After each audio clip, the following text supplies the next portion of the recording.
अब हम last class में पता नहीं क्यों वेव्स ले आए केमिस्ट्री में, क्या सूझी किसी को कि वेव्स पढ़ाते हैं, चलो, और एक डीपीपी भी दे डाली वेव्स को लेके, जिसका कोई केमिस्ट्री से लेना देना दिख नहीं रहा मेरे को। Chemistry is all about electron, proton, neutron. No, gone are the days. Chemistry is not only about this.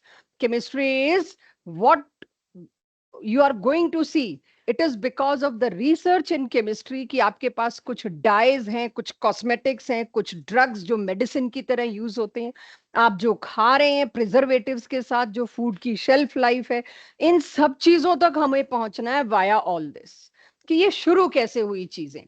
So wavelength को लेके मैंने जो बात की थी, मेरा प्राइमरी कंसर्न आज है यूनिट्स, यूनिट कन्वर्शन, उसको थोड़ा सा स्ट्रेंथन करना, क्योंकि आपसे इसमें गलती वही होगी, मल्टीप्लाई डिवाइड की तो आदत पड़ जानी है आपको।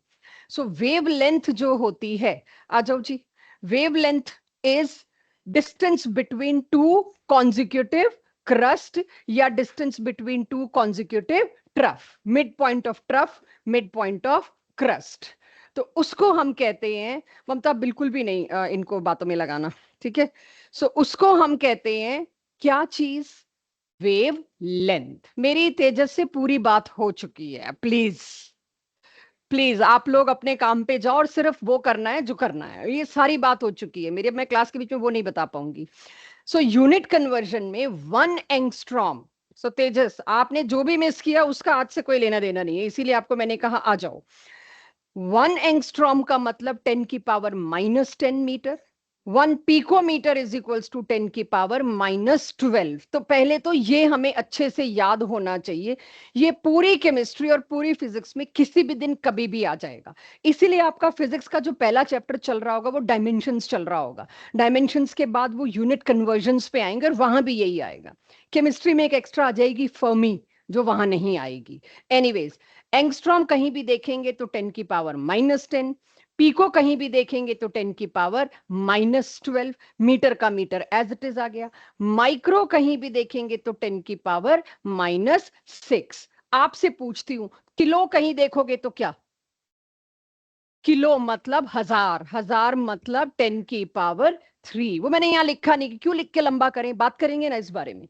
तो किलो भी आ गया आपके पास। नैनो का मतलब क्या है, 10⁻⁻9। चलिए, ये तो मेरे पास लेंथ के बारे में था। फिर हमने थोड़ी सी बात की थी फ्रीक्वेंसी को लेके, ज्यादातर बच्चों को ट्रबल इसी एरिया में आई है, यूनिट को लेके। फ्रीक्वेंसी की यूनिट क्या है, जैसे मैंने आपसे लास्ट क्लास में बात की थी, आप मेरी क्लासेस में आते हो, उसकी फ्रीक्वेंसी क्या है, तो आप क्या बोलेंगे, थ्राइस अ वीक। जब तक आप अ वीक नहीं बोलते, आपके थ्राइस को मैं गलत साबित कर सकती हूँ। मैंने तो 1 महीने में पूछा था, मैंने कब से 1 वीक में पूछा। So these are the things जहां आपको ट्रैप कर सकते हैं, इसलिए फ्रीक्वेंसी की यूनिट इंपॉर्टेंट है। तो फ्रीक्वेंसी की यूनिट 1/टाइम। 1 क्यों लिखा है मैंने, it is number of times anybody is coming. अब वो जो नंबर ऑफ टाइम्स है वो कितना है डिपेंड करेगा, फ्रीक्वेंसी 3 बार आ रहे हो एक हफ्ते में, कि 6 बार आ रहे हो एक हफ्ते में, कि 100 बार आ रहे हो एक साल में। तो काउंट की तो कोई यूनिट नहीं होती, इसलिए मैंने यहां 1 लिखा है, because we are discussing unit. तो काउंटिंग की कोई यूनिट नहीं होती। कभी भी कोई पूछे 1 डजन में कितना होता है, तो आप जवाब दोगे 12, कोई यूनिट नहीं दोगे उसकी। मैग्नीट्यूड ही होता है कुछ चीजों का, उनकी यूनिट नहीं होती, वो है काउंटिंग, गिनना। तो यहां पर तो मेरे पास कोई यूनिट नहीं आई, लेकिन टाइम की एसआई यूनिट क्या है, सेकंड। तो फ्रीक्वेंसी की यूनिट अक्सर आपको सेकंड इनवर्स, -1 जब भी किसी चीज के ऊपर लगा है, उसका मतलब क्या है, सिर्फ हम लिखने के लिए -1 नहीं लिख रहे, उसका एक्चुअल मतलब होता है जिस भी चीज के ऊपर पावर -1 है, इसका मतलब वो एक्चुअली में डिनोमिनेटर में थी।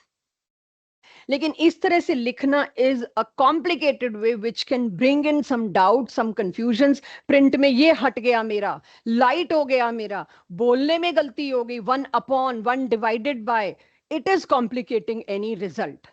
इसीलिए उसको सिंप्लीफाई करने के लिए क्या कर दिया, 1/s को हमने क्या कर दिया, s की पावर -1। तो किसी भी चीज की पावर -1 है तो अभी डोंट हेजिटेट, अभी ये 11th क्लास है जिसमें आपको 7 खून भी माफ है, आपको उसको नीचे लिख लेना चाहिए। धीरे धीरे ऐसी आदत पड़ेगी, इसको आपको नीचे लिखना नहीं पड़ेगा। यहां पर एक मिस्टेक जो टेस्ट में भी हुई आप लोगों से और मुझे वैसे भी डिस्कस करनी है दोबारा, 1/2 या सेकंड इनवर्स को ही हर्ट्ज कह दिया गया।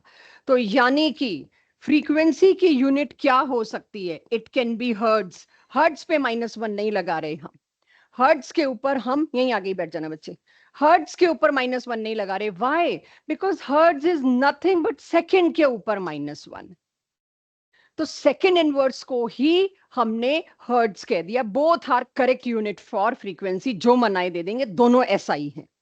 इसी तरह से अगर कोई मिनट्स में बात कर रहा है, वो एसआई तो नहीं होगी, but minute inverse is also unit of frequency. Similarly hour inverse is also unit of frequency, लेकिन minute is not unit of frequency. Minute किसकी यूनिट है? टाइम की। 1/टाइम की नहीं।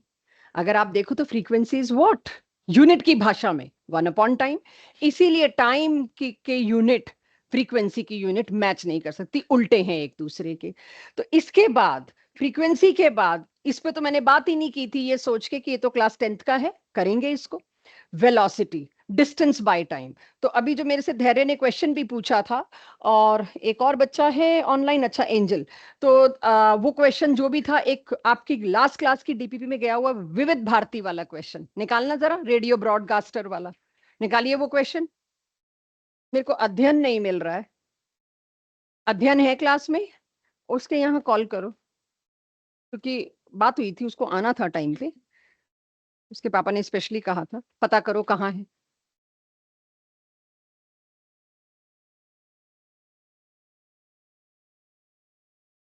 वो विविध भारती वाला क्वेश्चन पढ़िए और देखिए उसमें क्या है। उसमें शायद फ्रीक्वेंसी दे रखी है जो रेडियो वेव्स की निकल के आ रही है। 300 किलोमीटर दूर ट्रेवल करना है, रिसीवर रेडियो जहां रखा है, रेडियो ब्रॉडकास्टर होम से। तेजस के पास डीपीपी नहीं है ना? ज्योति मैम एक डीपीपी तेजस को दे दो प्लीज। आपके पास भी नहीं आ रहे हैं मैम, अभी पकड़ लेंगे उनसे। आप लोगों को उस क्वेश्चन में देखो तो कई चीजें पूछ ली एक साथ, लेकिन सबसे पहले जो पूछा गया, अगर आप पढ़ पाए हो क्वेश्चन, कितना टाइम लगेगा रेडियो वेव्स को रेडियो ब्रॉडकास्टिंग स्टेशन से रिसीवर तक पहुंचने में? तो ये कितना टाइम लगेगा, टाइम कैसे पता लगता है? डिस्टेंस कितना ट्रेवल करना है, शायद 300 किलोमीटर दे रखा है, और टाइम कितना दे रखा है पूछा है। ठीक है, आप किलोमीटर का किलोमीटर में रहने देंगे क्या, मुझे बताइए?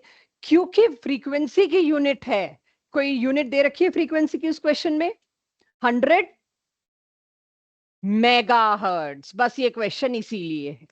अगर मेरे को इस क्वेश्चन में, सबके पास वो क्वेश्चन आ गया होगा, तेजस आपके पास और आपके पास पहुंच रहा है अभी, फ्रीक्वेंसी की यूनिट है, आ जाओ, 100 मेगाहर्ट्ज। प्रॉब्लम क्या आनी है मेरे को यहां पे? एक की यूनिट में तुमने मेगा डाल रखा है, और उसमें डिस्टेंस में शायद किलोमीटर डाल रखा है। भाई टाइम की यूनिट क्या लाऊं? सारा कुछ एसआई में लाना पड़ेगा। तो जिस क्वेश्चन में तीनों यूनिट अलग हैं, वो सबसे बढ़िया क्वेश्चन है मेरे लिए। तो सबसे पहला काम मैं क्या करूंगी? फ्रीक्वेंसी को एसआई में कन्वर्ट करूंगी। तो फ्रीक्वेंसी को एसआई में कन्वर्ट करना है, तो मेगा की जगह, मैंने तो सुना भी नहीं, बताओ हेल्प करो। 10 की पावर, माइक्रो का उल्टा है मेगा। माइक्रो था 10 की पावर -6, मेगा है 10 की पावर 6। तो ये मेरे को करना होगा 100 इंटू 10 की पावर 6 हर्ट्स। तो सबसे पहले तो मैंने फ्रीक्वेंसी को हर्ट्स में क्वेश्चन में कन्वर्ट किया। क्वेश्चन 8th है कि 6th है? 9th, लो मैं क्या ही बोल रही हूँ, क्वेश्चन 9th। उसके बाद अगला काम डिस्टेंस। डिस्टेंस कितना दे रखा है? 300 किलोमीटर। अब किलो मेरे लिए समस्या, किलो को अभी मैंने बात कर ली, क्या करना पड़ेगा? 10 की पावर 3, 300 इंटू 10 की पावर 3 मीटर्स। अब ये भी एसआई में, ये भी एसआई में। अब मैं उस फॉर्मूले में पुट करूंगी जो क्लास 10 से आपको मिला हुआ है वेलोसिटी का। दैट वेलोसिटी इज, इसमें फ्रीक्वेंसी दिया हुआ था ना आई थिंक, इस क्वेश्चन में ये। अच्छा, डिस्टेंस भी आ गया। अब मेरे से क्या पूछा गया है? कितना टाइम लगेगा इसको वहां से वहां पहुंचने में? कहां से? रेडियो स्टेशन से रिसीवर तक पहुंचने में। भाई एक ही फॉर्मूला है मेरे को, distance by time, that is velocity. Velocity की जगह क्या पुट करूं? आज पता चलेगा ये सारी रेडिएशन, सारी waves travel by speed of light. अब तक मैंने तो नहीं बताया था, इसीलिए मैंने ये क्वेश्चन एक्सपेक्ट भी नहीं किया था, बट कर लिया, पता लग गया। लेकिन कैसे पता लगा, किसको पता लगा, किसने आके मेरे को प्रूफ दिया इस बात का, वो है आज की क्लास। लेकिन पहले ही क्योंकि न्यूमेरिकल पकड़ा है मैंने कि थोड़ा कैलकुलेशन और यूनिट्स की आदत पड़े, वेलोसिटी इन सब की, चाहे आपका मोबाइल टावर से आपके मोबाइल तक सिग्नल आ रहा है, चाहे आपके माइक्रोवेव में खाना गर्म हो रहा है, चाहे आप रेडियो पे गाने सुन रहे हैं, एफएम एएम, जो भी है, सन से जो लाइट आ रही है, आपने वहां आग लगा रखी है, उससे आपको जो सेक मिल रहा है या रोशनी आ रही है, लाइट आ रही है, इन सब की, not sec, I am sorry, light not heat, इन सारी लाइट्स की जो आप देख रहे हो, इन सब की वेलोसिटी एक ही होती है। वो क्या है? 3 × 10⁸ मीटर पर सेकेंड। तो मैंने वेलोसिटी पुट करी 3 × 10⁸ मीटर पर सेकेंड। मेरी मजबूरी थी डिस्टेंस मीटर में करना, किलोमीटर में नहीं चल सकता था, तो मीटर में डिस्टेंस पुट किया मैंने, तो क्या आया? 300 × 10⁻³ आई नो आप लोग अब इसको 10⁵ भी कर सकते हैं। और उसके बाद टाइम ही मेरे से पूछा गया है, right? I am being asked time. कुछ कैलकुलेशन छोड़ी आपके लिए? कुछ भी नहीं छोड़ी, ये 3 दे के खेल कर गए। आगे आपसे और दो चीजें पूछ ली, जो भी वेवलेंथ पूछी हो, वेव नंबर पूछा हो, वटेवर। मान लीजिए आगे आपसे म्यू देके, फ्रीक्वेंसी देके, इसी क्वेश्चन के नेक्स्ट पार्ट में आप देखोगे तो आपको जसकीरत क्या पूछा हुआ है अगले पार्ट में? एक और है सेम नाम, इसीलिए मैं उसी से पूछूंगी। ये जसकीरत नहीं, ये, हाँ, वेवलेंथ पूछ ली पहले। तो अब मैं वेवलेंथ अगर निकालूं तो उसके लिए मेरे पास क्या फॉर्मूला है? Frequency is c/λ। अब सी की फ्रीक्वेंसी कितनी है वहां निकाल ली मैंने, किलो हर्ट्ज था, उसको हर्ट्ज में कन्वर्ट किया, फ्रीक्वेंसी पुट करूंगी, सी की जगह फिर क्या पुट करूंगी? 3 × 10⁸ मीटर पर सेकेंड। वेवलेंथ आ जाएगा बच्चों, आ जाएगा वेवलेंथ। जिस किसी ने क्वेश्चन नहीं किया था करो जरा, अगर नहीं किया था तो। हाँ जी,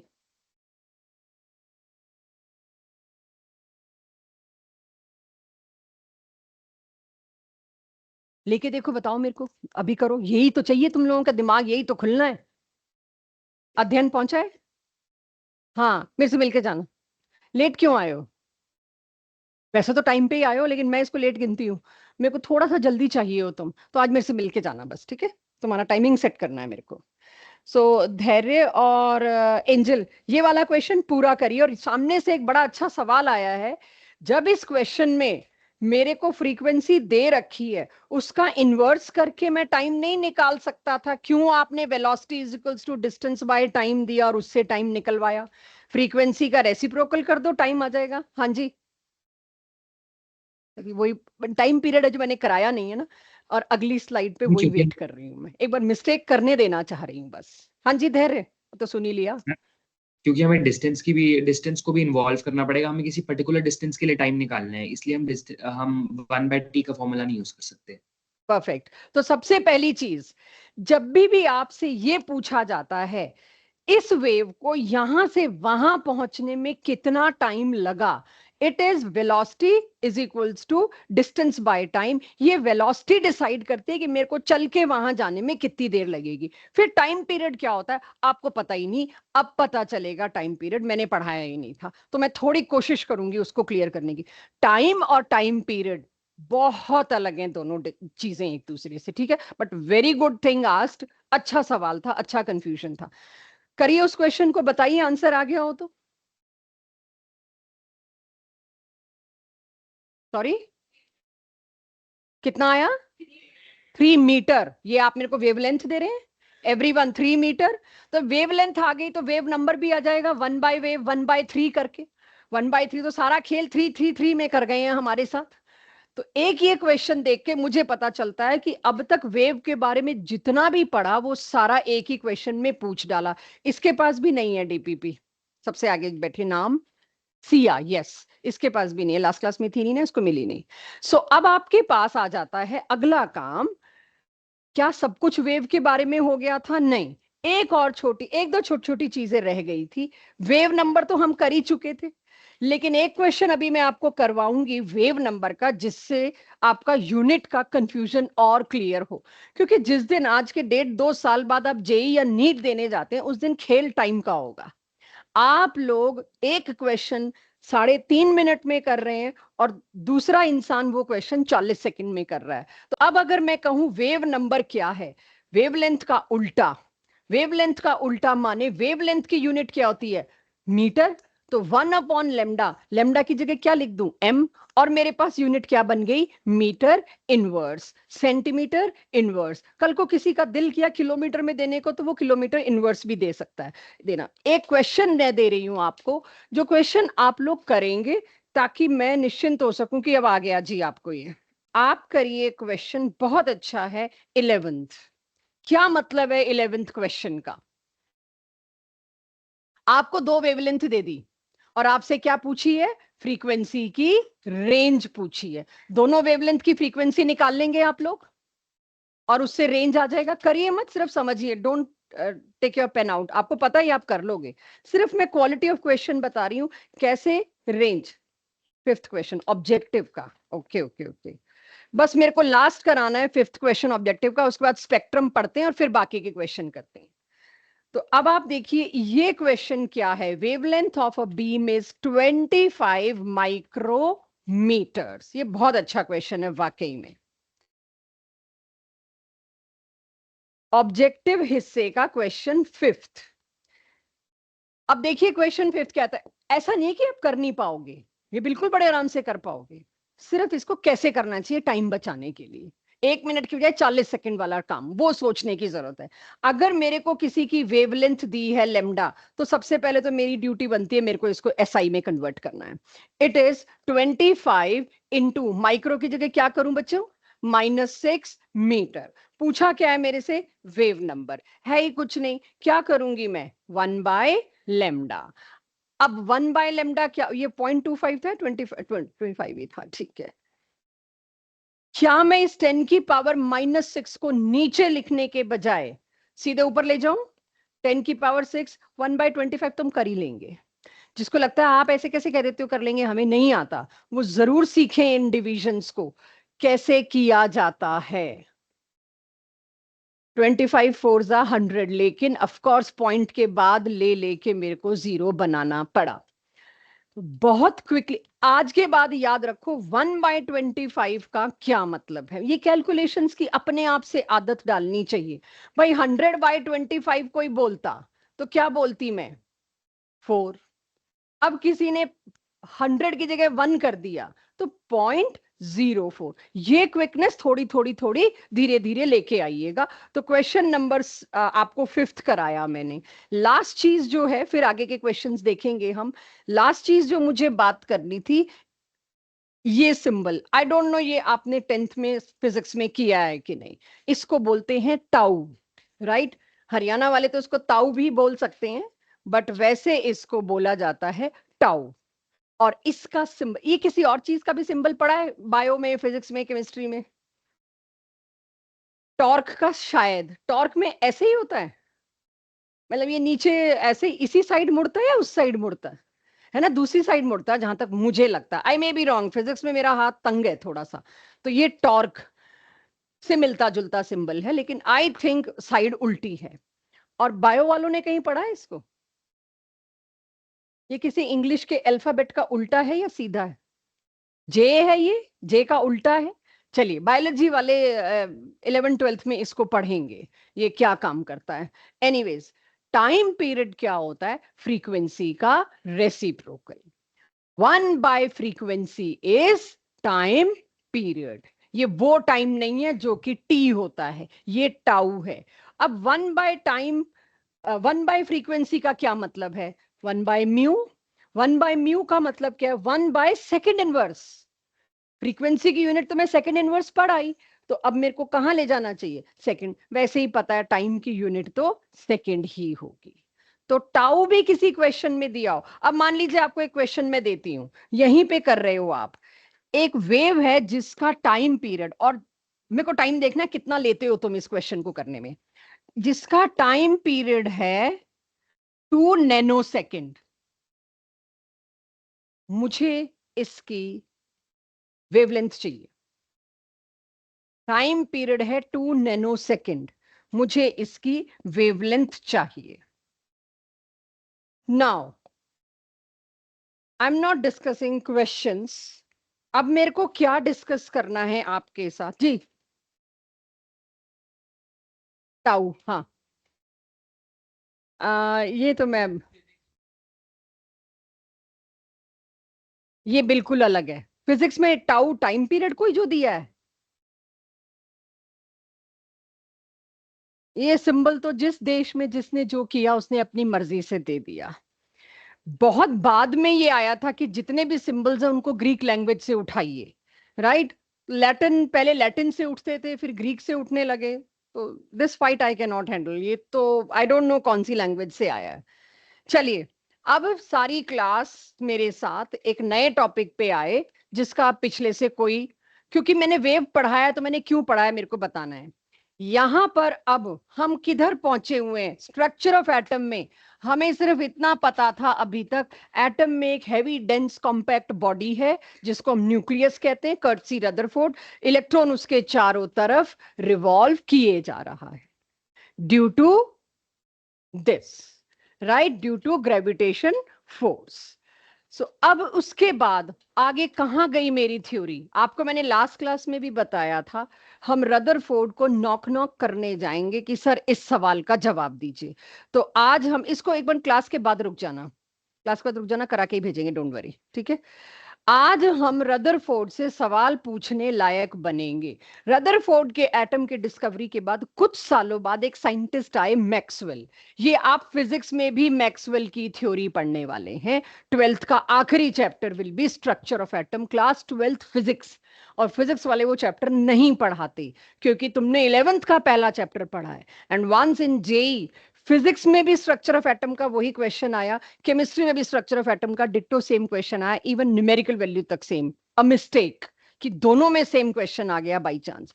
तो एग्जैक्ट ये चैप्टर आपको रिपीट मिलेगा 12th में। तो वहां भी खैर 12th से पहले ही जब आप इलेक्ट्रोमैग्नेटिज्म पढ़ेंगे फिजिक्स में तो मैक्सवेल थ्योरी आएगी। साइंटिस्ट मैक्सवेल कुछ सालों बाद किसी और कंट्री के किसी और शहर में एनर्जी के ऊपर काम कर रहे थे। Energy hot selling cake among scientist every time. तो उनका क्वेश्चन, उनकी क्यूरियोसिटी क्या थी, जैसे आपकी हो या मेरी हो, इस ट्यूबलाइट से जो मुझ तक या आप तक लाइट आ रही है जिसको आप देख नहीं पा रहे, तो इनविजिबल रेज बोल दोगे, कैसे आ रही है? इनफैक्ट अगर मैं इसके थोड़ा सा पास खड़ी होती तो मुझे इसकी गर्मी तक महसूस होगी। सन से आप तक लाइट कैसे आ रही है, स्किन पे कैसी टकरा रही है? कौन लेके आ रहा है energy? I am not talking only about light, I am talking about energy. Light is a form of energy, heat is a form of energy, and lots of other things. चाहे आप एक बर्निंग फिलामेंट ले लीजिए, एक लकड़ी का टुकड़ा जलता हुआ ले लीजिए, कैंडल ले लीजिए जिसमें आपने फ्लेम लगा रखी है, बल्ब ले लीजिए, लैंप ले लीजिए, कुछ भी ले लीजिए, जिस भी सोर्स से किसी भी तरह की एनर्जी आ रही है, वो मेरी एक बहुत बड़ी क्यूरियोसिटी है, कैसे आती है एनर्जी? मैक्सवेल इसी पे लगे हुए थे, आखिर एनर्जी ट्रेवल कैसे करती है? क्या मैं बीच में रोक सकता हूं उसको, इकट्ठा करके कहीं ले जा सकता हूं, जहां कमी है वहां पहुंचा सकता हूं? And number of questions. तो उन्होंने पढ़ना शुरू किया और उन्होंने एक थ्योरी दी, मैक्सवेल थ्योरी, जिसको हम बोलते हैं इलेक्ट्रोमैग्नेटिक रेडिएशन थ्योरी। उन्होंने कहा हर वो सोर्स जिससे एनर्जी आ रही है, मैंने यहां पर एक लैंप या फ्लेम बना दिया, जो मर्जी समझ लो आप, किसी भी सोर्स से जिससे एनर्जी आ रही है, एनर्जी हमेशा कॉन्टिन्यूअस आती है। सिर्फ मैक्सवेल के इस पहले और आखिरी पॉस्टुलेट के चक्कर में मेरे को लास्ट क्लास में वेव्स थोड़ा सा पढ़ाना पड़ा, कि जब मैं मैक्सवेल की थ्योरी पढ़ाते वक्त बोलूंगी एनर्जी ट्रेवल इन कॉन्टिन्यूअस मैनर, क्या मतलब है कॉन्टिन्यूअस मैनर का? कॉन्टिन्यूअस मैनर में कोई भी चीज अगर चल रही है, जैसे आपने खड़े पानी में पत्थर डाला और वो कॉन्टिन्यूअस मैनर में चला, वो आपको कैसा दिखा? क्रस्ट ट्रफ, क्रस्ट ट्रफ, वो जो वेव्स, वो जो रिपल्स बने, उससे सिमिलैरिटी के चक्कर में हम ऐसे बनाते हैं, क्योंकि हमने एक ही वेव मेरी आंखों ने देखी है तो पक्का ऐसे होगा। तो यहां पर क्या बात आई, उन्होंने कहा किसी भी सोर्स से एक्चुअल एनर्जी आ रही है, आप बीच में रोक रोकना तो खैर गलत word, I am sorry, let me correct, वो कॉन्टिन्यूस आ रही है, लगातार आ रही है। आज आपको नहीं पता चलेगा इस लगातार का मतलब क्या है। अगली क्लास में मैक्सवेल से एक सवाल पूछने जाएंगे, रदरफोर्ड तो बहुत बाद में आएगा सवाल पूछने को। फिर आपको पता चलेगा डिसकंटिन्यूअस क्या होता है और कॉन्टिन्यूअस क्या होता है। अभी तो चुपचाप कॉन्टिन्यूअस का मतलब हिंदी में ले रहे हैं, लगातार। तो एक क्लास की क्यूरियोसिटी छोड़ के भेजूंगी आज आपको कि एनर्जी ट्रेवल इन कॉन्टिन्यूअस मैनर, लगातार मूव करती है बिना ब्रेक के। आई don't know what is it means, पूछेंगे मैक्सवेल से कि आपका पहला पॉइंट में दोबारा समझाइए। आएंगे साइंटिस्ट कि आपके पहले पॉइंट को मैं क्लियरली समझ नहीं पा रहा हूं। तो ठीक है, स्टिल मैं आपको बहुत नहीं तंग कर सकती। तो अगर मैं आपको कहूं ये ग्लास खाली था, मैंने एक टैप के नीचे इसको रखा, टैप खोला और पानी भर गया, आपके हिसाब से पानी लगातार आ रहा है, उसको नहीं कहते लगातार आना। उस चीज को लगातार आना कहते हैं जिसमें कोई टुकड़ों में ना आ रही हो चीज। अब इस पानी को देख के आप बता सकते हो कौन से वाला पानी पहले गिरा होगा, कौन से वाला पानी बाद में गिरा होगा? नहीं बता सकते। पूरा कॉन्टिन्यूअस है ये। कहीं छोटे छोटे छोटे छोटे दिख रहे हो जी, नीचे पड़े हुआ पानी पहले आया होगा, ऊपर पड़ा हुआ पानी बाद में आया होगा। Can you tell? No. It is the meaning of continuous. कोई बाउंड्री ही नहीं है, लगातार है। कहीं बीच में कोई बाउंड्री नहीं है कि इतना पानी पहले गिरा था वो नीचे ही रहेगा, उसके ऊपर वाला पानी फिर गिरा होगा वो ऊपर रहेगा। No. when something is having no boundary, it means it is continuous। तो वेव एनर्जी का जो ट्रेवल था उसमें कोई बाउंड्री नहीं थी, वेव बोलते हैं उसको। इसीलिए मैक्सवेल की थ्योरी के दौरान ये बात आई फिजिक्स में, भाई वेव पढ़ाओ, सारी दुनिया को बताओ वेव क्या होता है। एक इमेजिनरी चीज, वेव हर उस चीज को बोला जो तुम्हें दिख नहीं रही। वेव पढ़ाना शुरू कर दिया सबको। 8th 9th 10th में क्यों वेव पढ़ाते हैं? आगे के साइंटिस्ट की बात समझने के लिए आपको वेव पता होना चाहिए, otherwise wave you can not see any wave. फिर आई बात, ड्रॉ कैसे करें वेव को? एक ही वेव दिख रही है पानी पे, लहर, उसी को वेव दिखा दो इनको। इमेजिन करने के लिए बच्चों को कुछ चाहिए, इसीलिए। तो वेव हर उस चीज को कह दिया गया जो कॉन्टिन्यूस मूव करती है। दिखती है या नहीं दिखती वो अलग बात है, बट कॉन्टिन्यूस मूव कर रही है तो वेव है। ठीक है जी। एनर्जी यानी कहीं से भी आ रही है तो वो लगातार आ रही है ऑब्जर्वर तक, बिना किसी बाउंड्री के, किसी में बंध के नहीं आ रही, बिना किसी बाउंड्री के आ रही है। डन। पहला पॉस्टुलेट लिखिए आपकी कॉपी में, आज का फ्रेश टॉपिक, मैक्सवेल की इलेक्ट्रोमैग्नेटिक रेडिएशन थ्योरी का पहला postulate, energy travel in continuous manner.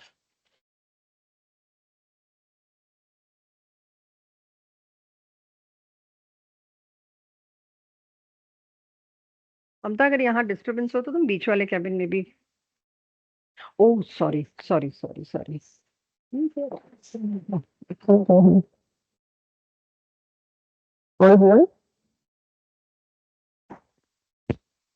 ठीक है,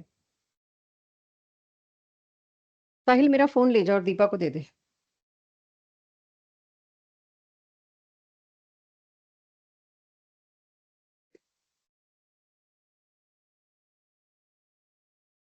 आ गया सबके पास? Energy travel in continuous manner. Second point क्या हुआ? एक ही लाइन तो थी, लिखो। ऊपर वाला मैक्स, ऊपर वाला तो कुछ था ही नहीं बेटा। अच्छा बनाओ, जल्दी जल्दी हाथ चलाओ। मैक्सवेल की तरफ से इलेक्ट्रोमैग्नेटिक थ्योरी आई जो ये कहती है एनर्जी लगातार ट्रेवल करती है। क्या करें इस बात का भाई? आगे खोलो, एनर्जी के बारे में मेरे को पूरी इंफॉर्मेशन देके भेजना है आज। एनर्जी के बारे में हर वो चीज जो आज तक चल रही है, कोई और थ्योरी नहीं आई इसके बाद एनर्जी के बारे में, सब बता दिया इसने हमको। थोड़ा थोड़ा इंप्रूवमेंट होते गए बट शुरुआत इस थ्योरी ने करी। एनर्जी कैरी करने वाली वेव्स, अब पानी की वेव्स को भी तुम वेव्स बोल रहे हो जो मेरे को ना गर्म कर रही है ना ठंडा। इससे आने वाली वेव्स को भी तुम वेव्स बोल रहे हो जो मुझे पता है रोशनी पैदा कर रही है मेरे लिए तो, और गर्मी भी। तो कुछ तो फर्क डालो, रेडिएशन और वेव्स, कुछ तो नाम लाओ। तो नाम क्या लाए? रेडिएशन। आज के बाद हर उस वेव को, क्योंकि वेव तो मोशन है, वेव तो चलने का तरीका है, वेव तो प्रोपगेट होने का तरीका है, वेव कोई चीज नहीं है। वेव ऐसी जो एनर्जी अपने साथ लेके आ रही है, उस वेव को इसी थ्योरी के बाद नाम क्या बोला गया? रेडिएशन। आपको बोला जाता होगा मोबाइल को साथ में रख के सो मत, उससे रेडिएशंस आती हैं, इट हर्ट्स यू। कभी ये नहीं बोला पानी के पास मत सो, उससे रेडिएशन आती है, उससे जो वेव्स आ रही है ना, they are not energy carrying waves. तो इसी तरह से माइक्रोवेव के अंदर क्या है, रेडिएशन। हीट क्या है, अगेन रेडिएशन। सो जितनी भी, लिखिए मेरे साथ साथ इस पॉस्टुलेट को, जितनी भी एनर्जी कैरिंग वेव्स हैं उन सबको नाम दिया गया रेडिएशन। जैसे कि एक फ्लेम मैंने दी, अब मैं इस वेव को, अब ये डायग्राम दोबारा मत बनाना, अंडरस्टूड है, मैंने क्या बनाने की कोशिश की, स्लाइड चेंज हो गई थी इसीलिए, कि energy carrying radiations are moving in continuous manner. ऐसी सारी वेव्स जो एनर्जी कैरी करती हैं उनको क्या नाम दे दिया मैंने आज के बाद से, रेडिएशन। क्लियर? चलिए अब नंबर 3, और बिना नोट किए पहले पूरा समझेंगे क्योंकि यही असली है, इसके बाद तो फॉर्मेलिटी है, पहले भी फॉर्मेलिटी थी, इसको बहुत ध्यान से समझेंगे। मेरा सवाल अभी भी वही है, आपने ये तो बता दिया यहां से मेरे तक लगातार इससे एनर्जी आ रही है, ये तो मुझे पता चल गया, लेकिन कैसे आ रही है, कौन अपनी पीठ पे बिठा के लेके आ रहा है एनर्जी को, है क्या चीज वो एक्चुअली? अगर आप सोचो तो चीज बोलते हुए मेरे को डर लग रहा है, क्योंकि चीज का मतलब हो जाता है मैटर, मैटर तो फिर आप मेरे से मास पूछ लोगे, लेकिन एक लेमैन तो यही सवाल पूछेगा, मेरे को दिख नहीं रहा क्या आ रहा है जिसकी वजह से मेरे को इतना फायदा भी हो रहा है, नुकसान भी हो रहा है। सन में ज्यादा देर खड़ी नहीं हो सकती मैं, जल जाएगा हाथ, या हमें पता है हम टैन हो जाएंगे, या बहुत गर्मी लगेगी। इतनी तगड़ी, इतनी पावरफुल चीज पहुंच कैसे रही है अर्थ तक, उसके बारे में। एक्चुअली ये रेडिएशन अपने अंदर दो चीजें लेके आती हैं, electric field and magnetic field. दोनों की दोनों फील्ड, ये मेरा सन या सोर्स, यहां से, if this is source of energy, यहां से मेरे तक एनर्जी आ रही है, ट्रेवल यूं कर रही है, क्या लेके आ रही है अपने साथ, अपने साथ दो फील्ड लेके आ रही है। तो आप क्या इमेजिन कर सकते हैं, मेरी ये मुट्ठी एक बल्ब या एक सन या एक सोर्स है एनर्जी प्रोड्यूस करने का, एवरीवन इमेजिन कर सकते हैं? ये ऑब्जर्वर खड़ा है कि मेरे तक एनर्जी पहुंच रही है, यहां से एक्चुअली सन ने क्या चीज प्रोड्यूस करी, या फ्लेम कह लीजिए, या जो भी आपको समझ में आता है, कैंडल, वटेवर, ये सोर्स, इस सोर्स ने यहां से यहां एनर्जी पहुंचानी है। तो ये सोर्स क्या करता है, कुछ लोग जो मेरी तरफ नहीं देख रहे, मुझे समझ नहीं आ रहा उनको कैसे समझ आएगा, कोई यहां देख रहा है, कोई यहां देख रहा है, I don't know how will you relate to it, आप कैसे इमेजिन करोगे अगर यहां नहीं देख रहे, I am not sure. So इस सोर्स से, एक्चुअली में इस सोर्स ने सबसे पहले तो ये पेन जैसी इलेक्ट्रिक फील्ड प्रोड्यूस की। इलेक्ट्रिक फील्ड क्या होती है, ये इलेक्ट्रिक फील्ड, अब इसमें क्रस्ट रफ समझ आ रहा है आपको यूं करने में, इस तरह से इस यहां खड़े हुए सोर्स तक, इस यहां खड़े हुए रिसीवर तक, इस सोर्स ने इलेक्ट्रिक फील्ड प्रोड्यूस करी, और इलेक्ट्रिक फील्ड ऑसिलेट करती करती करती इसके पास पहुंच रही है एनर्जी लेके। क्या सिर्फ इलेक्ट्रिक फील्ड प्रोड्यूस करी? नहीं, एक्चुअली में साथ में मैग्नेटिक फील्ड भी प्रोड्यूस करी। नाउ इस सन जैसी बॉडी ने या पावर के एनर्जी के सोर्स ने ये फेंक दिया, मैं मुट्ठी हटा रही हूं क्योंकि मेरे को दोनों हाथ चलाने हैं, समझ लीजिए यहां बल्ब है, उसने ये फेंका, दिख रहा है सबको, ये है क्या, इलेक्ट्रिक फील्ड, मानना पड़ेगा थोड़ी देर के लिए, पेन मत देखना इसको, ये मैग्नेटिक फील्ड। तो इसने दोनों चीजें थ्रो की। अब मैं दो मूवमेंट एक साथ नहीं कर सकती, मेरे लिए पॉसिबल नहीं, आप जानते हैं, इट्स अ गेम, इसमें 500 रुपए की भी शर्त रख लो तो आप या तो दोनों ऐसे करोगे या दोनों ऐसे करोगे, नॉट प्रैक्टिकली पॉसिबल, ये मोटराइज मूवमेंट के लिए हम लोग स्किल्ड नहीं है। तो इलेक्ट्रिक फील्ड तो ऐसे चल रही है आगे और रिसीवर तक पहुंच रही है। सिमिलरली अब मैं इलेक्ट्रिक फील्ड को फ्रीज कर रही हूं क्योंकि मेरे हाथ दोनों मूवमेंट एक साथ नहीं बना सकते, मैग्नेटिक फील्ड ऐसे चल रही है और रिसीवर तक पहुंच रही है। सो आज के बाद आप इस बल्ब को अगर देखते हैं ना, तो इस बल्ब से ये निकल रहा है और ये आप तक पहुंच रहा है। Electric field and magnetic field, can you see both are perpendicular to each other? Electric field and magnetic field both are perpendicular to each other.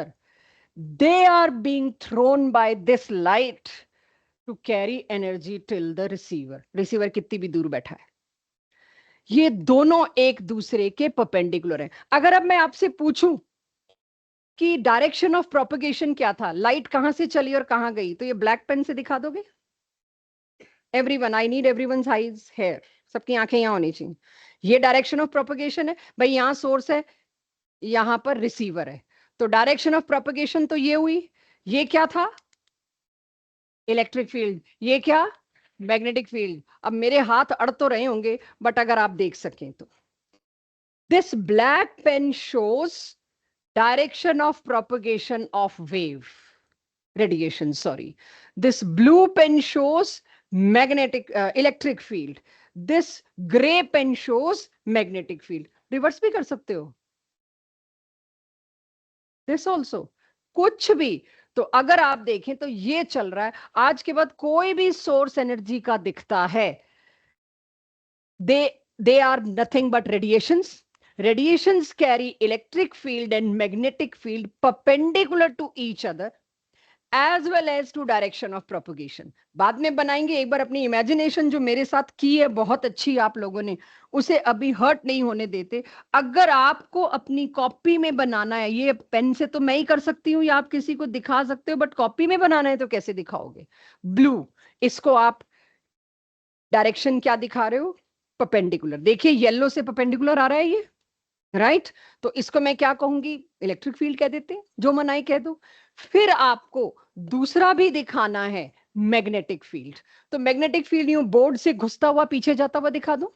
जब ये इलेक्ट्रिक फील्ड है तो ये मैग्नेटिक फील्ड होगी। तो मैंने बोर्ड से घुसता हुआ दिखाना है तो थोड़ा सा ऐसे दिखाऊंगी, थोड़ा टेढ़ा हो जाए, बट व्हाट इट मीन्स ये लेटा हुआ सा दिखाने की मैंने कोशिश करी। तो if I can say electric field और magnetic field perpendicular to each other, कहीं पे भी मिल गया आज के बाद, तो क्या बोलोगे? ये पक्का एनर्जी है। यहां मेरे को ये नहीं सिखाना एनर्जी है तो परपेंडिकुलर डायरेक्शन में इलेक्ट्रिक फील्ड मैग्नेटिक फील्ड है, मुझे रिवर्स भी पता होना चाहिए। अगर कहीं तुम्हें डिटेक्ट हो गया, सोचिए रेडिएशंस के सिग्नल डिटेक्ट होते हैं कई बार। अब कुछ साल पहले की बात है, मतलब वी चेक्ड इन न्यूज, आप बहुत छोटे रहे होंगे तब। न्यूज में एकदम अचानक से आया दिल्ली का एक, और आप कभी भी डिस्कवरी चैनल पे या जो भी चैनल आप इंफॉर्मेटिव साइंटिफिक इंफॉर्मेटिव वाले देखेंगे, बड़ा अच्छे कुछ आपको केसेस मिलेंगे। जिनमें एक केस था, दिल्ली के कबाड़ी बाजार से अचानक एक मेडिकल इमरजेंसी रिपोर्ट हुई है कि लोगों को उल्टियां होनी शुरू हो गई हैं। करीबन मतलब बहुत 2 किलोमीटर के रेंज में कबाड़ी बाजार, 2 किलोमीटर दिल्ली, सोचो जहां छोटे छोटे छोटे में कितना कुछ होता है। कुछ लोगों के अचानक बाल गिरने शुरू हो गए हैं, और 24 घंटे बाद पता चलता है नेल्स काले होने शुरू हो गए, बाल एकदम जैसे कि कैंसर के ट्रीटमेंट में एकदम बाल चले जाते हैं, और बहुत ज्यादा वॉमिटिंग्स और बहुत कुछ। उस पूरे एरिया को, मतलब आई वॉच दैट न्यूज बहुत डिटेल में, पूरे एरिया को सील किया गया, किसी को नहीं पता चला हुआ क्या है। फिर आए रेडिएशन चेक करने वाले कि पक्का कोई ऐसी रेडिएशन है जो इतना तगड़ा इफेक्ट कर रही है कि बाल जा रहे हैं, उल्टियां हो रही हैं, और जो भी कीमोथेरेपीज और रेडियोथेरेपीज में होता है कैंसर के लिए, वो सब कुछ हो गया। लोगों की टंग काली हो गई, पूरी डेड होने लग गई सेल्स, एंड एक दो डेथ भी हो गई। तब वो कुछ सिग्नल के लिए कुछ लेके आते हैं, दे चेक, भाई इलेक्ट्रिक फील्ड और मैग्नेटिक फील्ड परपेंडिकुलर डायरेक्शन में मिल रही है बहुत तगड़ी। मतलब यहां तो कहीं एनर्जी पैदा हो रही है, और वो एनर्जी लोगों से बर्दाश्त नहीं हो रही। फिर जहां पर सबसे ज्यादा मैग्नीट्यूड मिला इलेक्ट्रिक फील्ड मैग्नेटिक फील्ड का, उस दुकान को चेक किया गया। 10 दिन पहले ऑक्शन हुआ था आईआईटी दिल्ली का कबाड़ कूड़ा लैब्स का। उस लैब में एक ऐसी मशीन स्क्रैप में बेची गई थी जिसके अंदर बहुत थोड़ा सा रेडियो एक्टिव मटेरियल गलती से बचा रह गया था। लैब तो पूरी प्रोटेक्टेड होती है, जो उस लैब में घुसता है वो पूरी उस यूनिफॉर्म में घुसता है। उनकी तरफ से वो स्क्रैप हो चुका था, उसको बेचा गया। कबाड़ी जिसने ऑक्शन में सारा लोहा खरीदा, जिसकी दुकान में वो, जहां पर रेडिएशन का ये इलेक्ट्रिक फील्ड मैग्नेटिक फील्ड का सिग्नल सबसे स्ट्रांग था, उस मशीन को जब देखा गया तो आईआईटी दिल्ली के कबाड़ में से वो जो मशीन थी उसके अंदर थोड़ा सा रेडियो एक्टिव मटेरियल था जो कि रेडिएशन एमिट कर रहा था। आप समझ सकते हैं न्यूक्लियर बॉम्ब क्या करता होगा। जो इतना सा गलती से बचा रह गया, उस मशीन से रेडिएशन निकली और 2 किलोमीटर के एरिया को सील करके खाली करके एक एक जगह रेडिएशन चेक की गई। कैसे चेक की गई? उन उन उन लोगों को कैसे पता चला? वो फॉरेंसिक की टीम जो गई, उसने क्या किया? फॉरेंसिक टीम ने कुछ नहीं आइडिया था किसी को क्या हुआ है। These signals. अगर ये दोनों इलेक्ट्रिक फील्ड मैग्नेटिक फील्ड हवा में दिख रही है, मेरे को मिल गई सिग्नल, मतलब कहीं से बहुत तगड़ी एनर्जी आ रही है। एनर्जी आ रही है तो फिर आगे तो फिर डॉट्स जुड़ जाते हैं। तो आज के बाद याद रखेंगे, electric field magnetic field perpendicular to each other, it means only one thing, energy. है ना कितनी बड़ी रिवोल्यूशन है साइंटिस्ट की, कि अब मैं एनर्जी कहीं भी पकड़ सकती हूँ अगर आ रही है तो। और उसका जीता जाता एग्जांपल अभी मैंने आपको बता दिया। और आज अगर आप जाके इसको सर्च भी करोगे ना, इस किस्से को, आपको लाइव फुटेज मिल जाएगा उस टाइम का क्या था जी।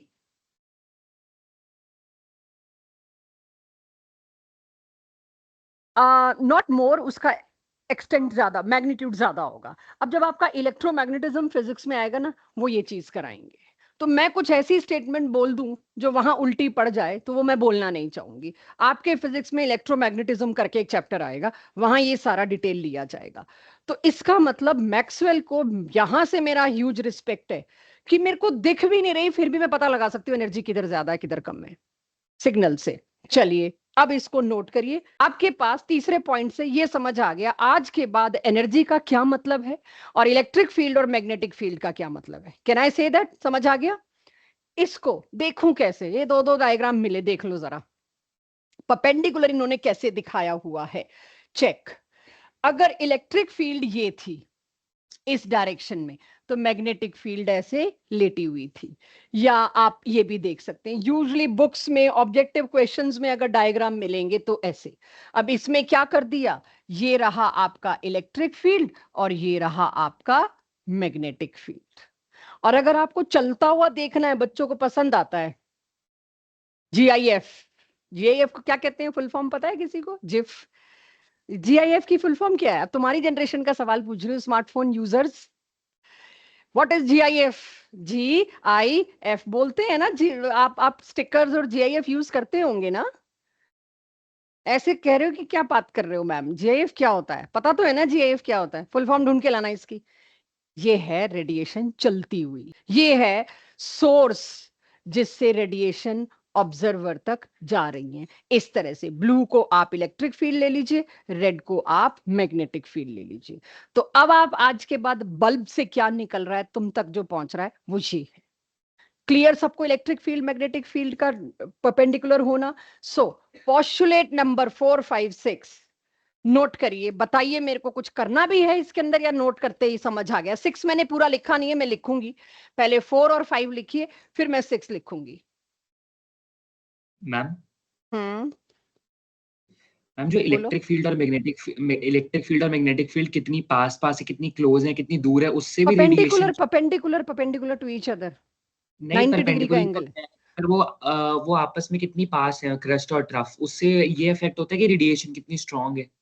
यस, आपस में पास से तो बेटा फ्रीक्वेंसी अफेक्ट होगी सिर्फ, ऊंचाई से एम्पलीट्यूड अफेक्ट होगा।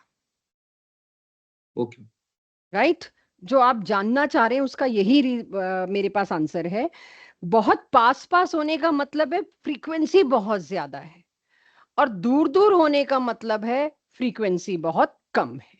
बस एक पॉइंट पे रेपिटेशन बहुत ज्यादा होगा पास पास वाले में, दूर दूर वाले में रेपिटेशन बहुत स्लो होगा।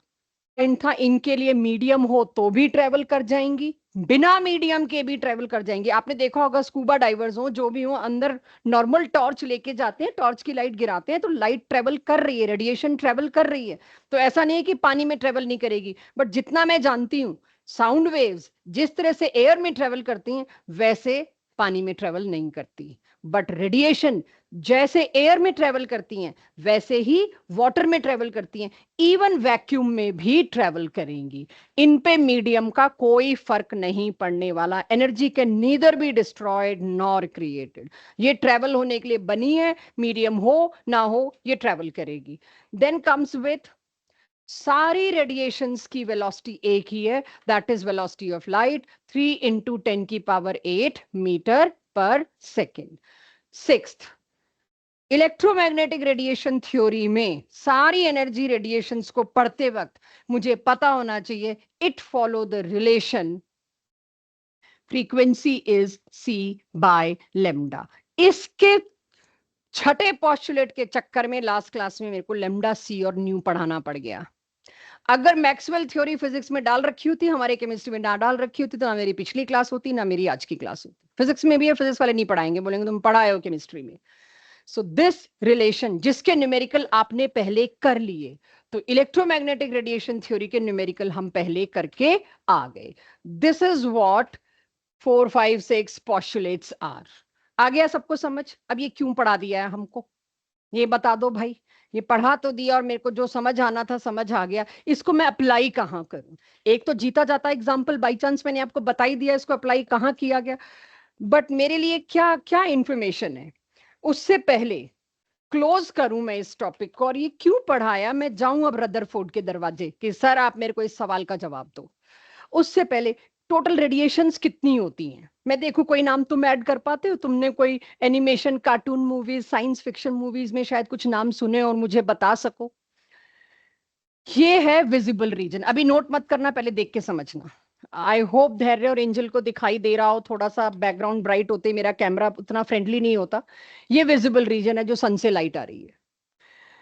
क्या आप लोग विजिबल रीजन के बारे में जानते हैं? विबग्योर।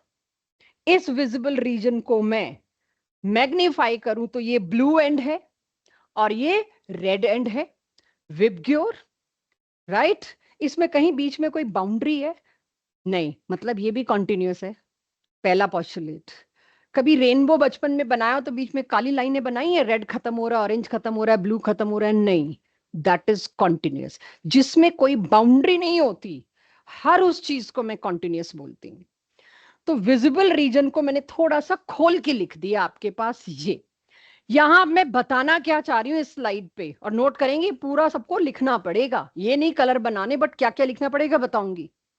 कुल मिला के कितने इलेक्ट्रोमैग्नेटिक रेडिएशंस हैं, उन सबको एक साथ एक जगह लेके आओ। मैं एक साथ एक जगह बंडल ऑफ ऑल रेडिएशंस लेके आई। गामा रेज थोड़ी थोड़ी तो सुनी हुई है आपकी। गामा रेज के बाद क्या लिखा हुआ है? X rays. अच्छा, अल्ट्रावायलेट रेज तो हमें पता ही है, ओजोन होल पढ़ते हैं तो पढ़ते ही हैं कि इससे यूवी रेडिएशन अर्थ में घुस रही हैं और global warming and all and all. IR visible आ गया बीच में। इंफ्रारेड, ये इंफ्रारेड रोजमर्रा की लाइफ में कहाँ सुनते देखते हैं? देखूं बच्चों का साइंटिफिक एप्टीट्यूड। रिमोट। तो कभी आके कोई टीवी का इंस्टॉलेशन हो, एसी का इंस्टॉलेशन हो, और वो जो सेल्स पर्सन है अपने प्रोडक्ट की ज्यादा प्रमोशन के चक्कर में, देखो टीवी यहाँ लगा है, मैं रिमोट यहाँ खड़ा करके दबा रहा हूँ फिर भी दब रहा है, वो कोई कुछ नहीं है, वो आईआर है वो। तो आईआर रेडिएशन तो पहुंच ही जाएगी, यूं यूं यूं करो, नया नया है, खासकर और सेल एकदम अच्छे वाले हैं तो। सो आईआर आपके लिए कोई भी चीज जो रिमोट से चल रही है, रिमोट में आईआर होता है, इंफ्रारेड से ऑन होता है वो जो हमारे सेल वीकर हम घुस घुस के उसको ऑन कर रहे हैं ना, वो कोई कुछ नहीं मदद करता, राइट। तो आईआर का सिग्नल अच्छा होगा अगर सेल प्रॉपरली चार्ज्ड होगा तो। एनीवेज, इसके बाद माइक्रोवेव जो आपके घर है, ये वो माइक्रोवेव है, वो वाली रेडिएशन है। फिर एफएम एएम को इकट्ठा रेडियो वेव्स कह देते हैं। उसके बाद लॉन्ग रेडियो वेव्स कह देते हैं, ये मोबाइल में यूज होती हैं, मोबाइल टावर से यही वेव्स निकलती हैं। कोई वेव्स का नाम आपको बचपन में सुना और भूल गया हो? गामा रेज की वेवलेंथ 10⁻⁻16 मीटर्स। उसके बाद ये पूरा गामा रेज की रेंज है, 10⁻⁻16 से 10⁻⁻12, ये पूरा गामा रेज का एरिया है। इसके बीच जो भी वेवलेंथ अब आपको मिलेगी उसको आप बोलोगे तो गामा रेज का रीजन है। Then comes X rays. X rays का मिड पॉइंट दे दिया 10⁻⁻10, मतलब वो -12 से लेके लगभग -8 के बीच में है। फिर अल्ट्रावायलेट, फिर विबग्योर। मेरे को विबग्योर चाहिए, विजिबल रीजन चाहिए मेरे को। ये विजिबल रीजन को मैं मैग्नीफाई करके नीचे ले गई, और वो मेरे को, अब देखो यहां एकदम से यूनिट चेंज कितना शार्प है, 400 नैनोमीटर से 700 नैनोमीटर है। मैं चाहूं तो नैनोमीटर को अभी मीटर में कन्वर्ट कर सकती हूं, ये कन्वर्ट करना मैंने आपको पहले ही सिखा दिया। 400 नैनोमीटर, पहले तो मैं इसको मीटर में कन्वर्ट करूं, 400 इंटू 10⁻⁻9 मीटर, कितना हुआ? 10⁻⁻7 लिख दो, 4 इंटू 10⁻⁻7 मीटर। अब मेरे को एंगस्ट्रॉम लाना है, या नैनो लाना है, कुछ भी लाना है। मैं पहले नैनोमीटर से 4 इंटू 10⁻⁻7 मीटर लेके आई। इतना क्लियर हो गया सबको? अब ऊपर देखिए 10⁻⁻7, -8 और -6 के बीच में क्या आएगा? 10⁻⁻7। तो 10⁻⁻7 मीटर या 400 नैनोमीटर एक ही बात है। मैंने पहले यहां पर मीटर लिखा और एकदम से यहां नैनोमीटर दिखाया। Be prepared for that. ये सेम डायग्राम आपकी एनसीईआरटी में। तो अब विजिबल रीजन आप याद रखोगे 400 से 700 नैनोमीटर के आस। येलो रीजन किस के आसपास आ रहा है? 550 के आसपास कह लो। 500 ये रहा, 600 ये रहा। तो येलो रीजन कहीं ना कहीं इधर है। तो 550, 555, 560 के आसपास। तो अगर मैं आपको अब क्वेश्चन दूं, एक वेवलेंथ है जिसकी 560 नैनोमीटर वैल्यू है या 5 इंटू 10⁻⁻7 मीटर है, आइडेंटिफाई करने की कोशिश करिए। तो आप इतना तो बोल दोगे है तो विजिबल रीजन का, इतना तो बता दोगे विजिबल रीजन का है। और किसी को थोड़ा याददाश्त बढ़ जाएगी, जो हम बढ़ाएंगे 2-4 लेक्चर में, वो शायद ये भी बोल दे कि येलो के आसपास है, येलो ऑरेंज के आसपास है। तो ये वेवलेंथ की वैल्यू समझ आई। उसके बाद आईआर, फिर microwave, FM, am, long radio waves. ये स्पेक्ट्रम आपकी कॉपी में होना चाहिए। Now start drawing it. I am waiting. ये फोटोन वर्ड आपने वैसे कहां सुना है?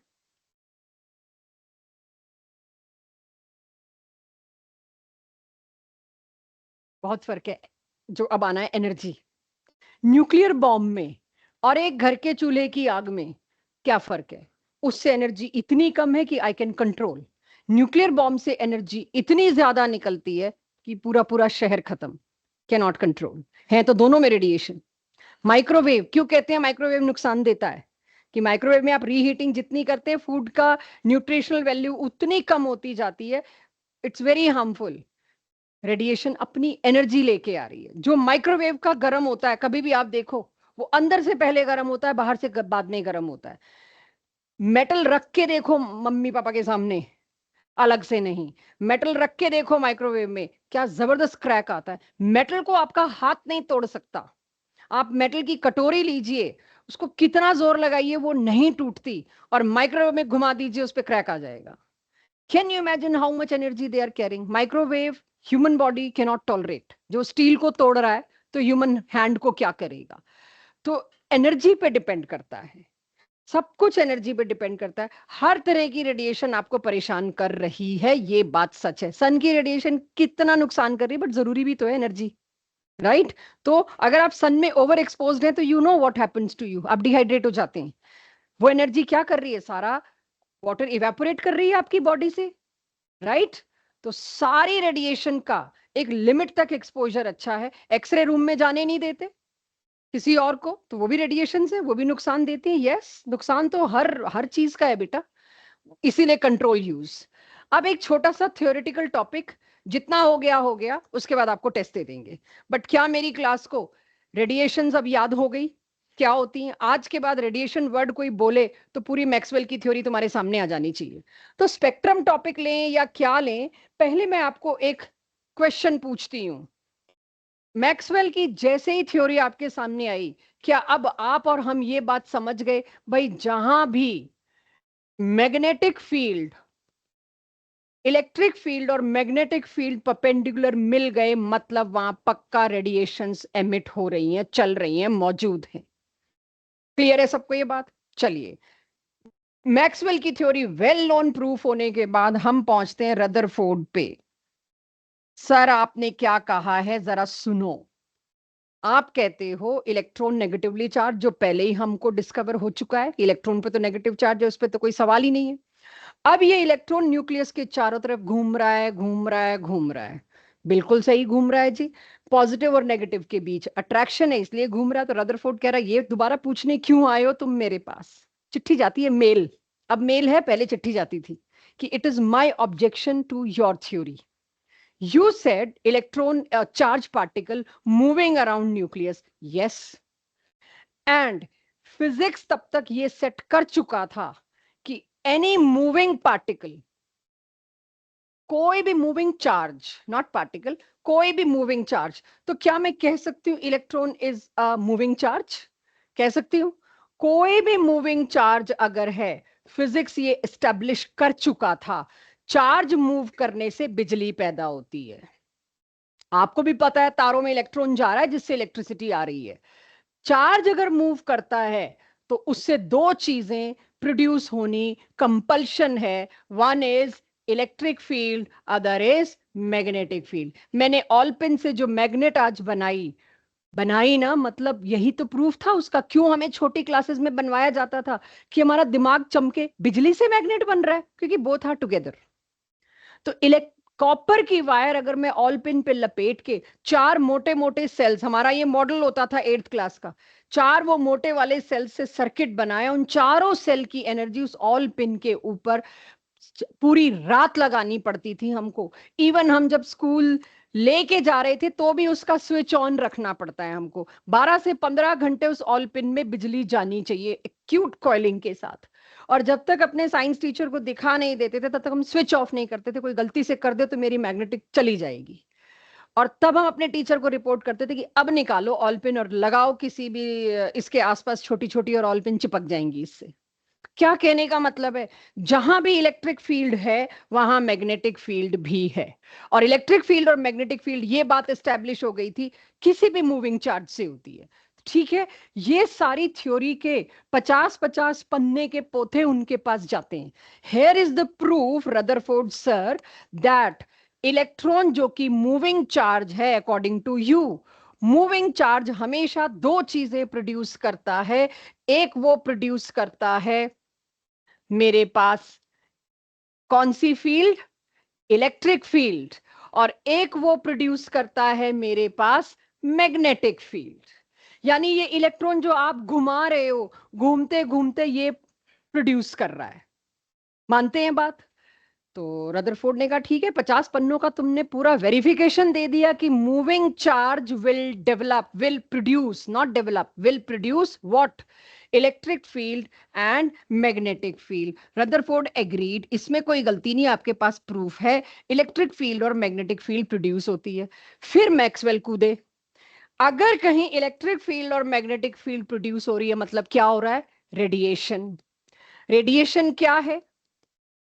पहला पोस्टुलेट, एनर्जी कैरिंग वेव्स। यानी रेडिएशन नहीं प्रोड्यूस हो रही, एक्चुअली में क्या प्रोड्यूस हो रहा है बच्चों? अरे नहीं भाई, एनर्जी। एनर्जी कैरिंग वेव्स को ही तो रेडिएशन कहते हैं। अगर मैं इलेक्ट्रॉन हूं और घूमते घूमते रेडिएशन प्रोड्यूस कर रही हूं, तो इसका मतलब आई एम प्रोड्यूसिंग एनर्जी। कभी सुना है energy can be created? No. Energy कैसे कोई क्रिएट कर सकता है? वो तो यूनिवर्स की फिक्स्ड है। और अगर आपका इलेक्ट्रॉन घूम रहा है, तो अब देखना बहुत ध्यान से, ये डायग्राम बहुत कॉमन मिलने वाले हैं अगली क्लासेस से। This is electric field, this is magnetic field. इसका मतलब ये जो रेडिएशन, जो इलेक्ट्रिक फील्ड और मैग्नेटिक फील्ड कहीं से आ रही है, मतलब क्या आ रहा है? रेडिएशन। यानी इलेक्ट्रॉन घूमते घूमते क्या चीज एमिट कर रहा है? रेडिएशन। मेरी क्लास को पता है अब रेडिएशन का मतलब है एनर्जी कैरिंग वेव्स। जो एनर्जी इलेक्ट्रॉन छोड़ रहा है उसको कैरी करके जो चीज चल रही है उसको बोलते हैं रेडिएशन। रदरफोर्ड ने कहा ठीक है भाई, कम टू द पॉइंट। अब मान गया तुम्हारी बात, ना मैं मैक्सवेल को झुठला सकता, प्रूफ है, ना मैं चार्ज से इलेक्ट्रिक फील्ड मैग्नेटिक फील्ड बनती है वो झुठला सकता, प्रूफ है। Come to the point. Now we are coming to the point कि सर जब ये इलेक्ट्रॉन घूमते घूमते एनर्जी एमिट कर रहा है, कभी तो थकेगा। क्लास 9th कुछ ऐसा सा बनवाया होगा, electron will fall back into the nucleus. तब पूछा था सवाल क्यों गिर रहा है? पूछ ही नहीं सकते थे ना, दिमाग खुला गया ना खुला, क्योंकि वो 11th के लिए छोड़ के भेज दिया गया तुमको। लो बेटा साइंस, तुम्हारे नंबर अच्छे आ रहे हैं बोर्ड में, साइंस में 90+ आ रहे हैं, आ जाओ तुम नॉन मेड और मेड के लिए बने हो। I am not discouraging you, but I am telling you what's the gap which you are taking with you. Rutherford के पास जवाब नहीं था इस बात का, एक सेकंड नहीं लगना चाहिए था। इलेक्ट्रॉन अपनी ही तो एनर्जी, क्योंकि energy can neither be created not destroyed, अगर वो एनर्जी एमिट कर रहा है, ये प्रूफ हो गया, ले गई मैं सिग्नल, इसके पास है, मिल गया इलेक्ट्रिक फील्ड मैग्नेटिक फील्ड। अगर इलेक्ट्रॉन एनर्जी एमिट कर रहा है, वो कहां से लाया? कहीं से नहीं, अपनी स्टोर्ड एनर्जी, अपनी एनर्जी। कुछ देर बाद तो it will fall back into nucleus and atom should collapse. कौन सा एटम मेरे चारों तरफ कोलैप्स हो रहा है? एक भी नहीं। तो इलेक्ट्रॉन घूमता है, इसी पे ही खत्म कर दिया। तभी मैंने आपको कहा Rutherford was known for its nucleus. उस दिन बोल नहीं सकती थी कि इलेक्ट्रॉन तो अभी डिस्कार्ड होने वाला है बेटा तुम्हारा घूमना। जो इलेक्ट्रॉन घुमा के आए हैं ना हम 9th 10th से, वो तो आप मैक्सवेल ने आते ही सबसे पहले कहना सर गड़बड़ हो गई, आपका इलेक्ट्रॉन घूमता नहीं है। अब रदरफोर्ड क्या करे? ही सरेंडर्ड। ऐसे थ्योरीज आगे आगे बढ़ती हैं। तो आज की डेट में मैं जहां थी वहीं पहुंच गई। चैप्टर का नाम स्ट्रक्चर ऑफ एटम। एटम है क्या? फिर खाली न्यूक्लियस लेके घूमू? नहीं। अब अगले लोग आएंगे, ढूंढेंगे, खोजेंगे। तो बोहर से पहले भी कई साइंटिस्ट, अभी तो आइंस्टाइन ने आना है, पैदा होना है। आइंस्टाइन ने आके हमारी जान बचाई कि तुम्हें पता ही नहीं है कुछ चीजों का, मैं बताता हूं। उसके बाद आया बोहर। Can you imagine? तुम्हें रदरफोर्ड और बोहर के बीच में कितने नाम गिना दिए मैंने, आज एक ही नाम आया, मैक्सवेल। राइट? तो मैक्सवेल के बाद रदरफोर्ड वॉज, मैं आज हेडिंग नहीं दे रही लिमिटेशंस ऑफ रदरफोर्ड, अगली क्लास में मिलेगी ये हेडिंग, लिमिटेशन ऑफ रदरफोर्ड। नहीं, अगली में भी नहीं, उससे अगली में। क्योंकि रदरफोर्ड भी कोई एक सवाल थोड़ी हुआ, बारिश हो गई जी सवालों की। उसमें से 2 सवाल क्लास 11th के इस चैप्टर में डाल दिए। तो एक सवाल पे कोई नहीं डिस्कार्ड करते होते, शायद कोई जुगाड़ ढूंढ लेते रदरफोर्ड भी। लेकिन इतने भयानक भयानक सवाल उन पे आए कि उनकी थ्योरी को बाय बाय बोलना पड़ा। तो इमेजिन, एक सवाल के लिए मेरे को एक थ्योरी पढ़नी पड़ी। अभी किसी को इशू यहां तक समझ पाए इस बात को? तो क्लास 9th में पढ़ा था ये पॉस्टुलेट, ये चीज, electron will fall back into the nucleus, क्या बताया था? ये मेरी क्यूरियोसिटी है, कैसे जबरदस्ती समझाया जाता है क्लास 9th के बच्चे को रदरफोर्ड की लिमिटेशन? हाँ, होता है। ठीक है, एक्सेलरेटेड मोशन। हाँ, आई कहां से, इसलिए उसको गिर जाना चाहिए। परफेक्ट, ये भी सही बात है। मुझे समझ नहीं आई हालांकि, क्योंकि यूनिफॉर्म एक्सेलरेशन और ये मेरा मेरा जिम्मा नहीं है। मैं आज से मतलब 34-35 साल पहले छोड़ आई फिजिक्स, तो मैं नहीं इतना बात कर सकती यूनिफॉर्म एक्सेलरेशन और ये सब। Although I can, but not with that professional expertise. लेकिन क्लास 9 में मैं जितने भी बच्चों से मिलती हूँ, गुड, बहुत अच्छा लॉजिक दिया। याद ही नहीं होता तब क्या बताया था, पता नहीं, बट हाँ था कि electron should fall back into the nucleus. तो हम सिंपल लैंग्वेज में पकड़ लेते हैं कि घूमने के लिए एनर्जी चाहिए। एनर्जी लाएगा कहां से? अपनी ही लगाएगा। अपनी ही लगाएगा तो गिर जाएगा। बट घूमने के लिए एनर्जी चाहिए, वॉज रॉन्ग। एक्चुअली मैक्सवेल से पता चला, कोई चार्ज स्पीशीज, मैक्सवेल और उनसे पहले एक और साइंटिस्ट जो फिजिक्स में आपको इलेक्ट्रोमैग्नेटिज्म पढ़ाएंगे, जब बताएंगे कि एक चार्ज मूव करता है तो इलेक्ट्रिक फील्ड, मैग्नेटिक फील्ड बनती है। और मैक्सवेल ने कहा अगर इलेक्ट्रिक फील्ड, मैग्नेटिक फील्ड बन रही है तो रेडिएशन प्रोड्यूस हो रही है, एनर्जी पैदा हो रही है जो हो नहीं सकती। मतलब वो अपनी ही एनर्जी को खर्चा कर रहा है। अपनी एनर्जी इतनी है ही नहीं उसके पास जो वो एक दिन भी घूम सके, एक सेकंड घूम सके, वो तो कोलैप्स हो जाएगा। तो अगर अब मैं कहूं, उस दिन मैं क्वेश्चन में फंसी थी और मैं जवाब नहीं दे पाई थी, आप लोग ये चीजें शायद ऑब्जर्व कर रहे हो। Rutherford was not able to explain stability of atom। जिस दिन मैं लिमिटेशन पढ़ाऊंगी उस दिन बोल पाऊंगी। उस दिन आप लोग थे, मैम ये तो मतलब स्टेबिलिटी तो बताई दी थी थॉमसन ने, इसने उसने, मेरे पास क्यों जवाब नहीं था? क्योंकि अभी तक तो मेरे को पता ही नहीं रदरफोर्ड की कमी क्या है। आज से शुरू होनी हुई हमारे पास कि रदरफोर्ड की कमियां क्या हैं। तो पहली लिमिटेशन जो अगली क्लास में मैं एक जगह लिखूंगी, इसका पूरा एक पैराग्राफ 5 से 6 लाइंस का, तब दोबारा तो नहीं समझाना पड़ेगा मेरे को why it is falling back into nucleus, why it should fall back into the nucleus. अब थोड़ा सा टाइम बचा है, 4 या 5 मिनट, उसके बाद मैं आपको टेस्ट देती हूँ। अगली क्लास का इंट्रो देके भेज रही हूँ। अगली क्लास का इंट्रो क्या है? अगली क्लास पूरी होगी स्पेक्ट्रम पर। आप लोगों ने कभी भी किसी की ना ही देखनी पड़े, बट किसी मूवी में या किसी डॉक्यूमेंट्री में ईसीजी रिपोर्ट देखिए। ज्योति टेस्ट एक बार ला देना, मेरे को दिखा भी देना। ईसीजी रिपोर्ट पता है, कभी टीवी वगैरह में भी देखियो, कैसी होती है दिखने में? ईसीजी होता क्या है? इलेक्ट्रोकार्डियोग्राम। जिसको भी हार्ट का कुछ इशू होता है तो सबसे पहले चेक करने के लिए ईसीजी लेते हैं।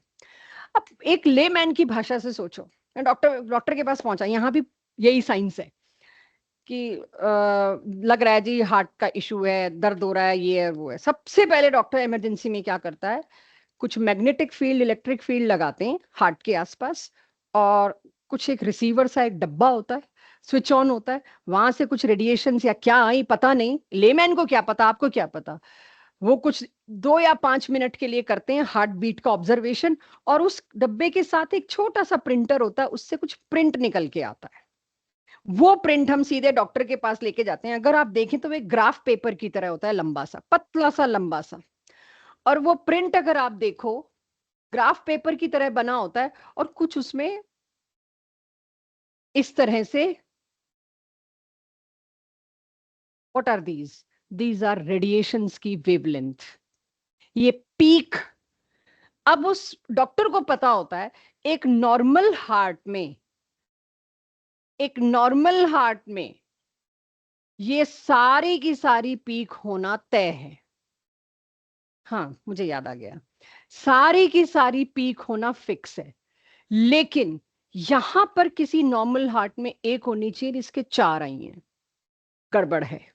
और डॉक्टर्स को देख के इतना ज्यादा जल्दी पता चल जाता है कि ये नॉर्मल हार्ट की पीक उनको रटा रखी होती है। कैसा होता है, किसी भी जगह पे डिस्टरबेंस आती है, पकड़ लेते हैं, देयर इज अ ट्रबल, अब इसकी एनजीओ होगी, अंदर हम लेजर कैमरा डाल के देखते हैं और ब्लॉकेज है, क्या है, कौन सी में है, कितनी है। बट थोड़ा सा भी गड़बड़ है तो वो इस पीक में, क्या है ये पीक, वेवलेंथ, ये है वेरियस वेवलेंथ। अब ड्यूरिंग स्टडीज डॉक्टर्स को रटाया होता है कौन कौन सी वेवलेंथ आपको नॉर्मल हार्ट की, लब डब जो साउंड होता है, जो उससे प्रोड्यूस होती है, उसको आपने ऑब्जर्व किया और नोट किया, तो ये तो आनी तय है। सो अब आप ये सोचिए, इसको क्या बोलती हूँ, इलेक्ट्रोकार्डियोग्राम।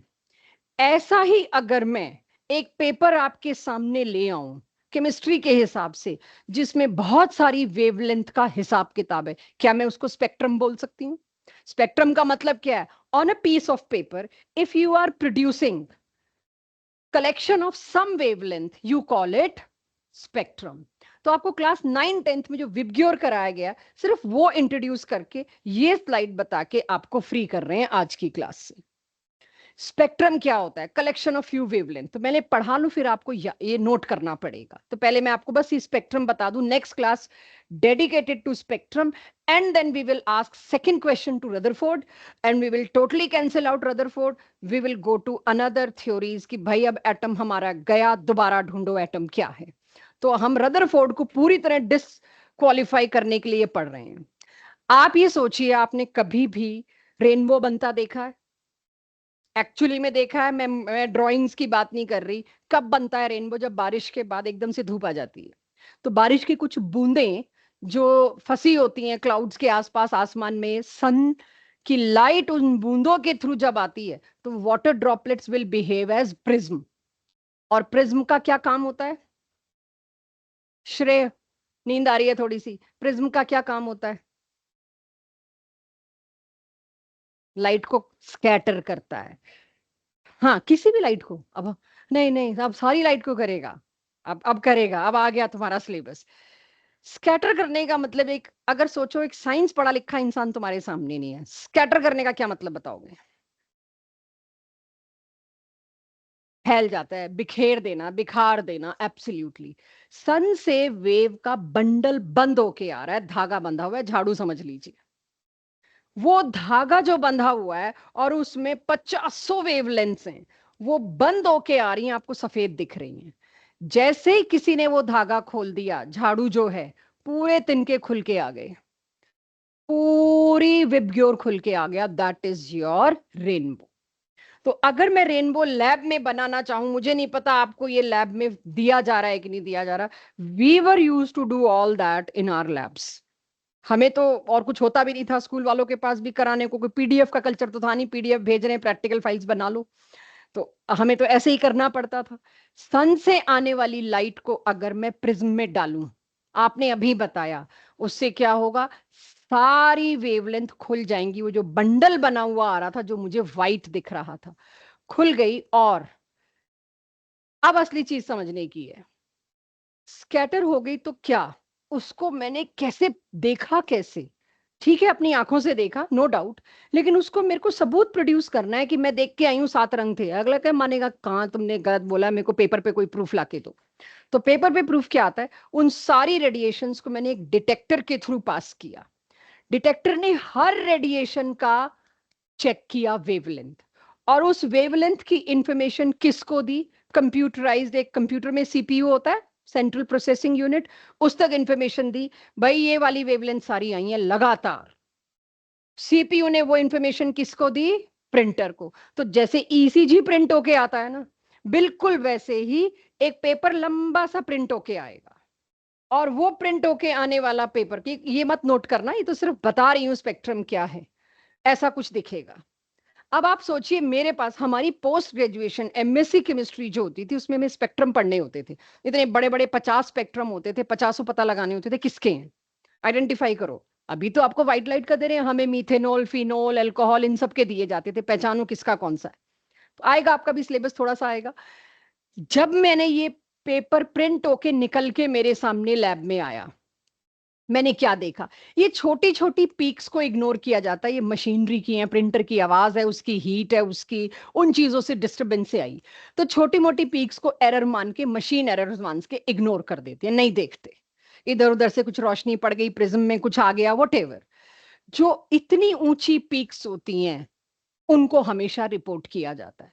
मैंने जैसे ही कंप्यूटर से, प्रिंटर से निकले प्रिंट में से पढ़ा, 400 नैनोमीटर से लेके 700 नैनोमीटर तक सारी पीक्स आई हैं, एक भी मिसिंग नहीं है, एक भी मिसिंग नहीं है। ये कहूंगी मैं, आ गया पूरा विजिबल रीजन। मैं जाके क्या बोलूंगी मैंने क्या देखा, और मेरे देखे को कौन मानेगा, कि जब तक तुम देख रहे हो, तुम देख रहे हो, तुम्हारी दुनिया, हमें तो प्रूफ ऑन पेपर चाहिए। तो ये प्रूफ मैंने जब दिया ऑन पेपर कि पूरा 400 नैनोमीटर किसकी वेवलेंथ थी, ब्लू की, और ये 750 या 700 नैनोमीटर किसकी थी, रेड की, इसके बीच की पीक सारी अवेलेबल हुई। मैंने एक पेपर को लैब में अटैच करके प्रूफ के साथ भेजा और बोला, सन से आने वाली लाइट के अंदर सातों रंग का पूरा विबग्योर जोन है।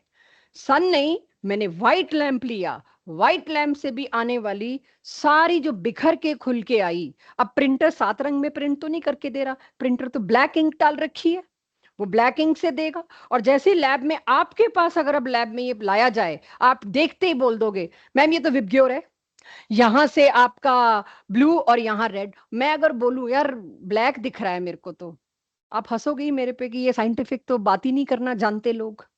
तो ब्लैक इंक से प्रिंट होके आया, और आप बता रहे हो ये विबग्योर रीजन है। This is what knowledge tells you.